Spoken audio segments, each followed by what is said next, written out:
ابو حنیفہ بخت اور آبرو دیوبند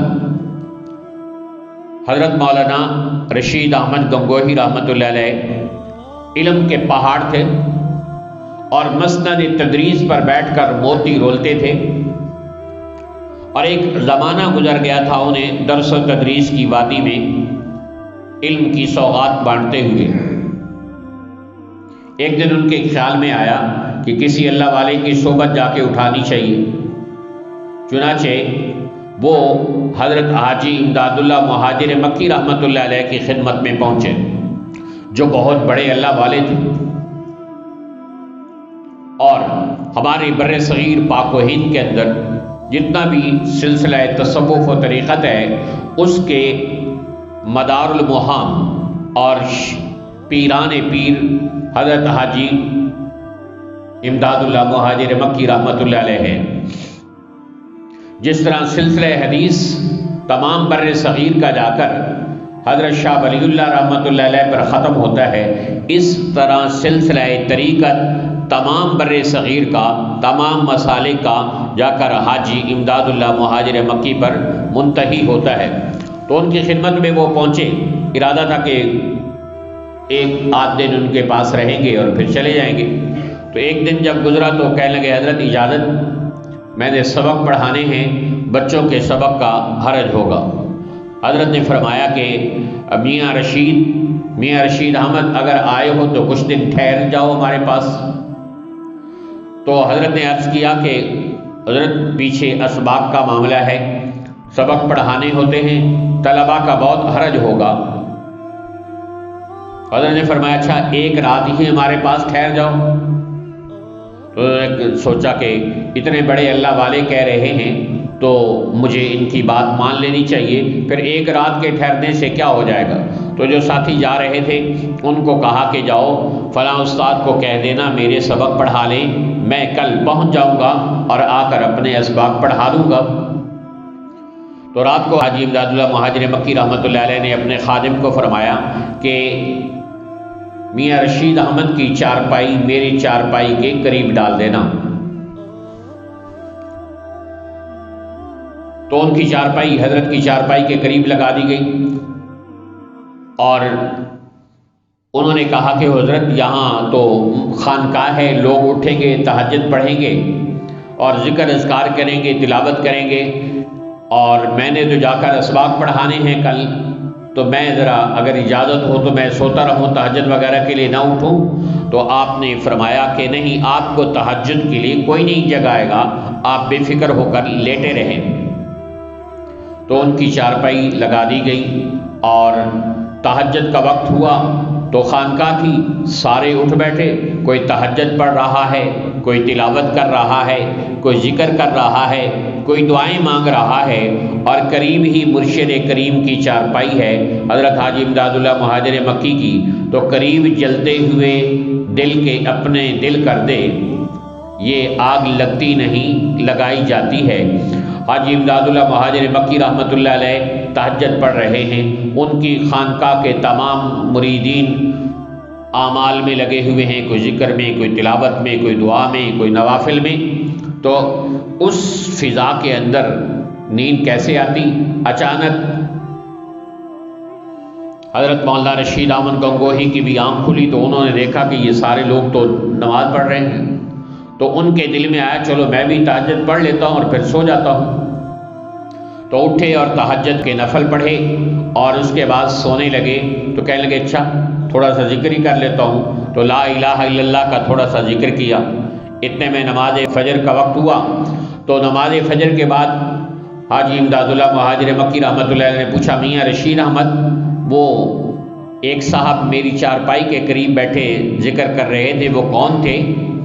تو حضرت نے عرض کیا حضرت وہ میں ہی تھا۔ تو کہنے لگے اچھا۔ تو پھر حضرت حاجی امداد اللہ مہاجر مکی رحمۃ اللہ علیہ نے فرمایا کہ حضرت اب میں آپ کے پاس 1 مہینہ رہنا چاہتا ہوں۔ جو 1 دن رہنے کے لیے تیار نہیں تھا، 1 رات کی صحبت نے اتنا اثر دکھایا۔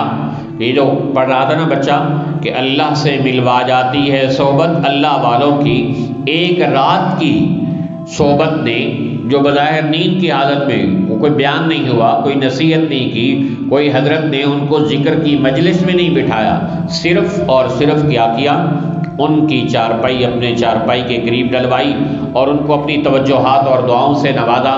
تو کہا جی میں 1 مہینہ رہنے کے لیے تیار ہوں۔ تو 1 مہینہ رہے۔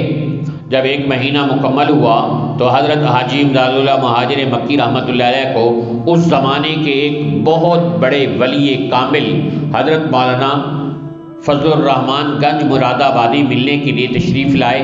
تو ان کے کھانے کے لیے ایک صاحب نے دعوت کی، تو حضرت حاجی امداد اللہ مہاجر مکی رحمۃ اللہ علیہ نے ارشاد فرمایا کہ میاں رشید احمد چلو تم بھی ہمارے ساتھ دعوت میں شریک ہو جاؤ۔ تو وہ بھی دعوت میں شریک ہو گئے۔